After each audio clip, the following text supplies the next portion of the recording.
Economically, I think that, well, there's two things, right? We tax too much and we spend too much in New York State. It's the highest tax state in the nation. And it's also got a really messed up system, like of unfunded mandates. So if you look at the state budget, about 2/3 of the budget is actually local aid. And that goes along, but about 3/4 of, say, Monroe County's budget and most other county budgets are state mandates. So we have a system whereby we send all the money to Albany, and if your city or town is in good with the leaders of the state legislature, then you'll get some of that money sent back to you to pay for the stuff that the state is ordering you to pay for. And it's just, it makes no sense at all. It's just a recipe for corruption. And so, we need to first deal with the unfunded mandates, and primarily that's going to be corporate welfare and pensions, right? Because the way corporate welfare works in New York State is, you get tax breaks, if you have favored status, if you know somebody, you give them a campaign contribution, your company gets a tax break, one way or another. Like they redefined Marketplace Mall here as a tourist destination so they could get a tax break. They gave Tops and Henrietta a tax break to move like across the street and about a block down the road, and so they could have a gas station. And the gas station apparently is going to generate 18 full-time jobs. I don't see. Maybe they have one guy standing in there. So, it's not directly like they tax people and then they give the money out of the treasury to a business, but it's the same thing. If they just tax everyone else more and they tax the business less, they might as well have taxed the business at the same rate and then just giving them the money back from the treasury. It's the same thing. And so obviously you take a look at places like Albany where 59% of the property is tax exempt, everyone else is paying double. And that's this government picking winners and losers. And it's an obvious reason why property taxes are so high in this state. Half of them aren't paying, and the other half are paying twice as much. So definitely, I favor a tax cut for everybody. I think that when you see people like, progressives and, the Democratic Party, which has stopped criticizing corporate welfare, because they're just part of it. But say the Green Party, right? They'll criticize corporate welfare. But that's because they want to take additional taxes and spend the money.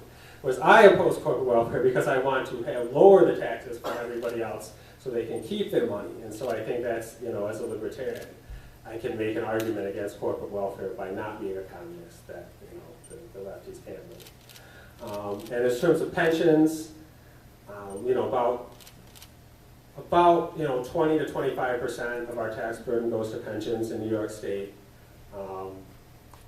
They're very, it's a complicated system. There's like tier 1 through tier 6, and they used to be way more generous than tier 1. You could retire at 55 with full benefits, and it's not like that for new people coming in. But it still suffers from the basic problem of it's a defined benefit. And so we have a pension fund, estimates are made that there's going to be a certain rate of return, like 8%, and then the market doesn't actually produce that rate of return, and then the taxpayers are the hook for the rest of it. And it's done by employer contributions, and employers like a city or town or whatever, and they have to contribute a certain percentage of payroll. It used to be like 5% or 6% when the Fed was creating this housing bubble and the stock market was booming. And then the whole thing crashed, and now the rates are like over 20% for the police and fire retirement system, like 28%, 29%. And most of the budget of like municipalities is payroll. There's that, and then there's like salt for the roads and stuff like that. So we're talking a quarter of the budget, and the highest tax state in the nation is just going to be these pensions. And if we want to cut taxes, if we got rid of the pensions and switched to something like a defined contribution plan, then we want to cut taxes in half. It's 25% of the taxes, then we're halfway to our goal of doing that. So, I think that's an obvious place to cut. There's some other state mandates that would be less popular to go after, like children's health insurance. Like, I don't think that should be the first thing to go after. I think it paints us as, cruel and heartless. Although universal pre-K, I think, is another very expensive state mandate that I think makes no sense. And, little kids should be free to run and play. They should not be put in an institutional environment, at 3. And it doesn't give them any benefit. I mean, studies that have been done show that if you put kids into pre-K, and when they get to kindergarten versus kids that have never been in school, they kind of understand how school works and they do a little better. But by the time they get to first grade, they're at the same level. The kids that have just catch up that haven't had universal pre-K. And honestly, when I talk to people about this, like other politicians that support this, they say, well, you know, poor people need child care, working 2 jobs, and in that case, just hire daycare providers, right? I mean, you don't need, there's a certain attitude among the political left that, you know, public education is a jobs program for adults, and, you know, I think that's indefensible. So, you know, we don't, if what we need is daycare providers for low-income people, we don't need to hire teachers, we need to hire daycare providers. And we need to get the regulations out of the way. Because when I was 7 and both my parents worked, they just left me with like a stay-at-home mom in a neighborhood who for a little money would look after her neighbor's children.